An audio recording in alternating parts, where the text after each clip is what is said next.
boys and girls. All right, are you ready for this? I think I'm ready. This is actually the second time I've done this video and taught this, so yay for me.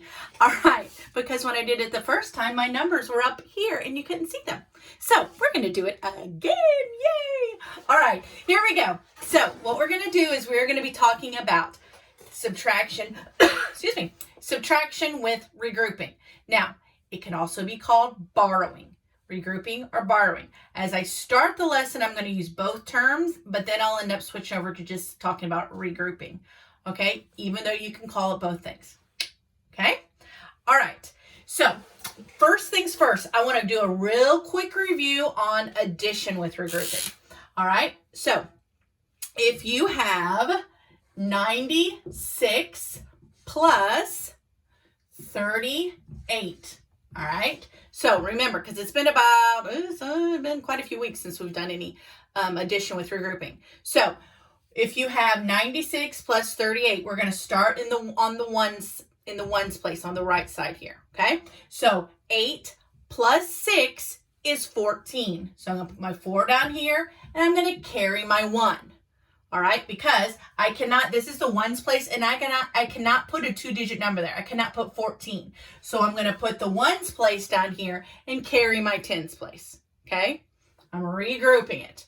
All right, now I can add the tens place. So 9 plus 1 is 10, plus 3 is 13. So I can just write 13. I don't need to carry my 1 here because there's nothing in the hundreds place here. So there really wouldn't be any point in it. So that's why I just write 13, even though the 3 is in the tens place and the 1 is in the hundreds place.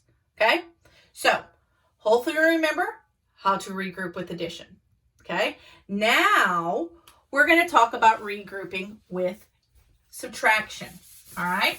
So this is the time when I am going to go over this and just show you how to do it.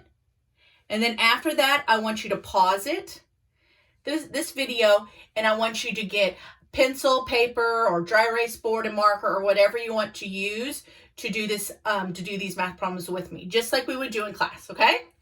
Okay, all right, so here we go. So we're gonna use the same numbers that I just did. So 96 and 38, but this time I am going to subtract them, all right?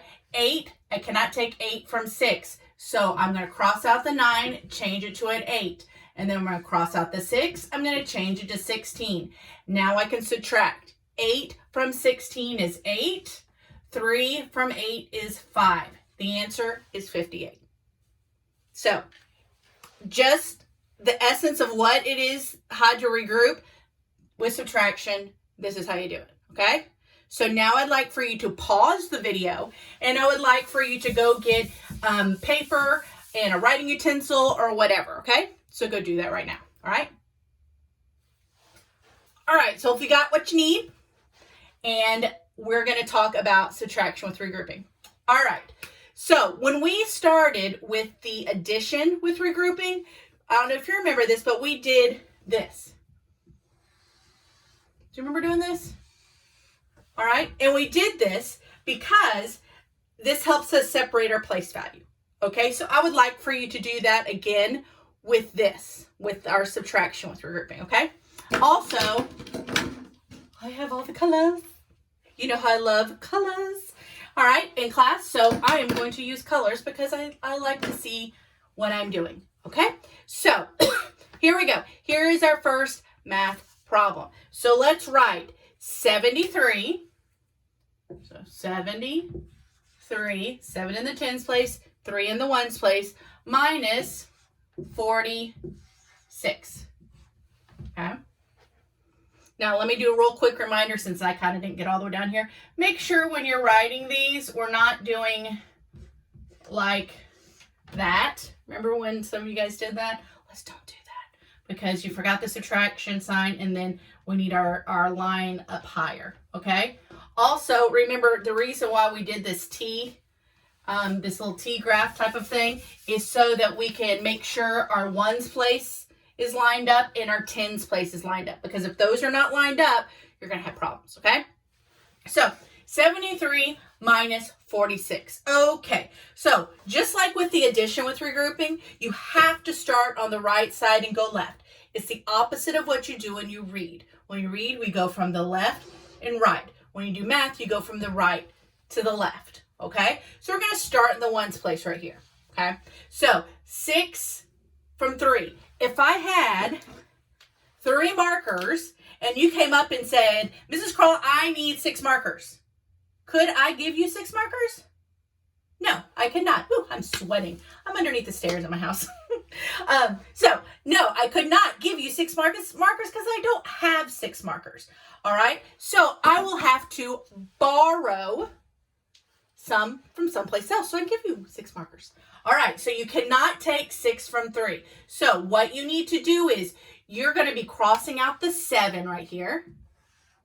And we're going to take 10 away. So if I'm taking 10 away from this 7 that's in the tens place, that means I'm going to change it to a 6. Okay, technically I'm taking 10 away, but what it looks like is 1. So if that helps you just know you're just taking 1 away, that is fine. All right, so, and then I'm going to put that 10 over here. So I'm changing the 3 to a 13. So it's like saying 10 plus 3, because I'm taking 10 from this side and putting it on this side. Okay? Are we there so far? Okay. So now, can I subtract 6 from 13? Yes, I can totally subtract 6 from 13. All right, 6 from 13 is 7. And then 4 from 6 is 2. So the answer is 27. Okay? Got that? All right. Now, let's either erase or be ready to rewrite it for the next problem. All right. And remember, if you're just like in class, and I know I say this all the time in class, you're not going to get it the first time. That is okay. You may not even get it the 5th, 6th, 7th, or 10th time, but maybe the 11th, 12th, or 13th time you'll get it. All right. That is okay. All right. So don't give up. Keep on going. All right, here we go. All right, the next one is 35 minus 27. 35 minus 27. So I'm going to talk through this. You be thinking of this as I'm talking through it. Can I take 7 from 5? No, I have 5 things I cannot take 7.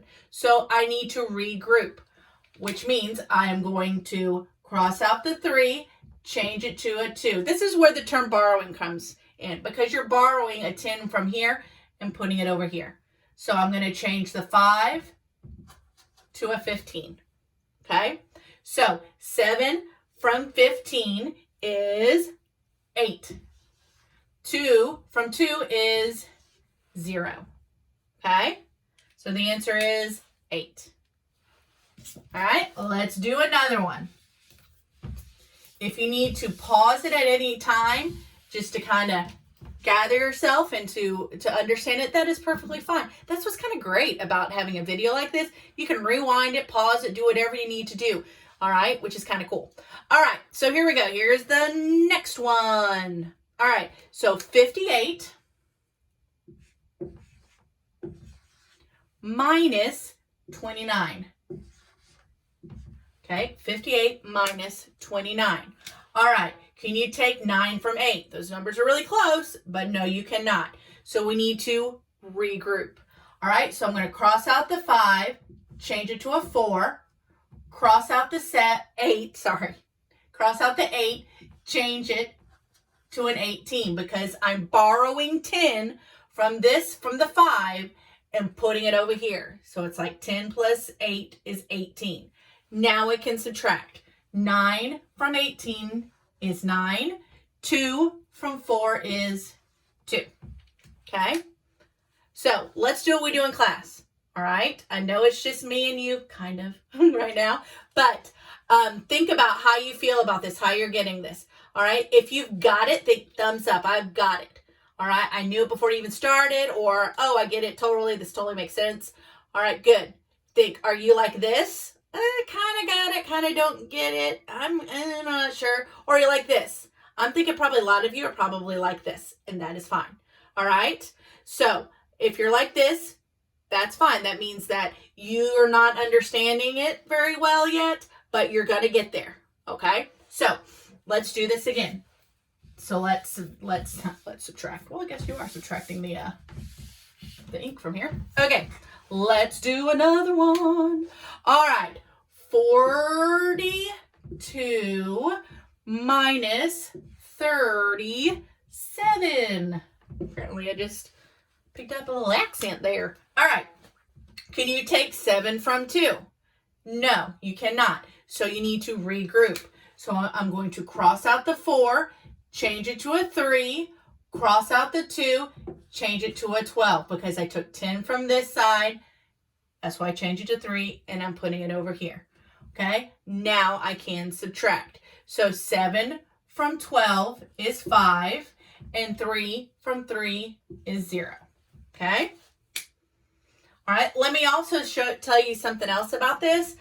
When you are doing the stuff up here, just like when you did addition, you have to show the mark up here that you're regrouping. It's kind of the same way with the subtraction. You have to mark out things and you have to write the stuff up here. Okay, you have to as you are learning it. Once you get really good at it, it doesn't matter. I'm not your teacher forever until you're 80 years old. So if you're like, I don't need to do that, that's fine. But when you are learning it, you have to do it. Okay. Also, another thing, and this is just a math thing. When you're crossing it out, you're just doing one line through it. So you can do a line this way, or you can do a line this way, but you are not going to put an X there. Okay. You're just doing one line. Okay. And then let me show you one more thing. All right. This is kind of a shortcut. So when you're regrouping and you're putting the 10 over here, if you want to just put a 1 right here, showing that this is 12, you could totally do that. All right, I think in my last video I say I do both, but I realize that I pretty much always just cross through it. So maybe I'm just doing it because I'm teaching it. But anyways, but you could do either one. That is perfectly fine as long as you know that this is 12 and you're taking 7 from 12. Okay? All right, back to the lesson.